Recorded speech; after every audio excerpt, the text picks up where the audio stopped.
मनीषा वाघमारे यांना जे तर अरेस्ट करण्यात आलेली आहे, त्याबद्दल काय? देखिए, आपको ऐसा लगता होगा इस देश के अंदर कई उदाहरण है कि जहां पर कहीं लॉ एंड ऑर्डर ब्रेक हुआ तो मंत्री इस्तीफा देता है। आर पाटिल का इस्तीफा क्यों लिया गया था?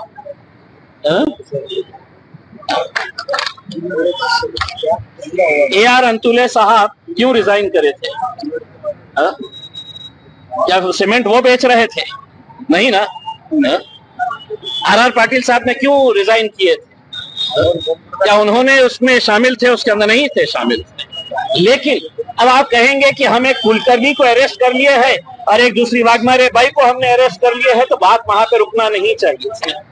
रुकना वहां पर चाहिए जहां पर देश के एजुकेशन मिनिस्टर जो है उन्होंने अपनी नैतिक जिम्मेदारी समझते हुए उन्होंने इस्तीफा देना चाहिए।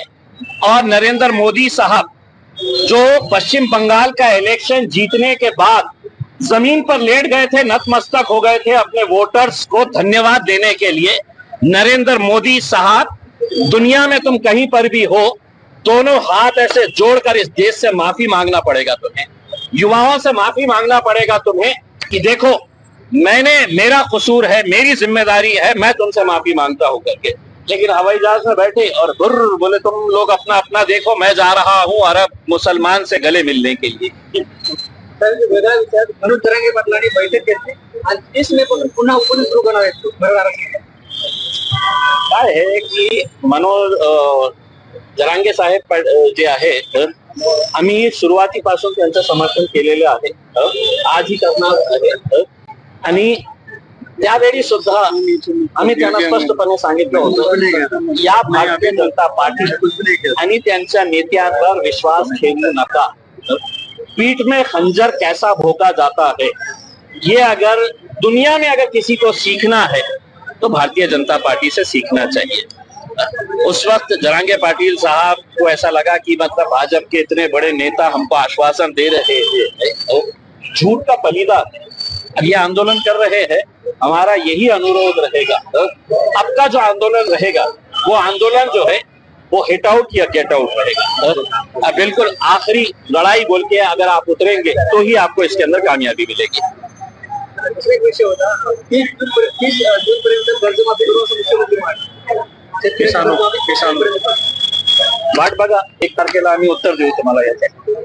आयुक्तांची भेट घेतली, भाजपा नगरसेवकांनी पुरावे दिले होते, परत काही तुम्ही आता सगळं दिलेले आहे, आम्ही वाट बघत आहे कि आयुक्त साहेब प्रामाणिक असेल, उन्होंने अपने गले के अंदर कोई मफलर अगर नहीं डाले हैं किसी राजनीतिक पक्ष का, तो हम उम्मीद करते हैं कि वो इसके ऊपर कार्रवाई करेंगे।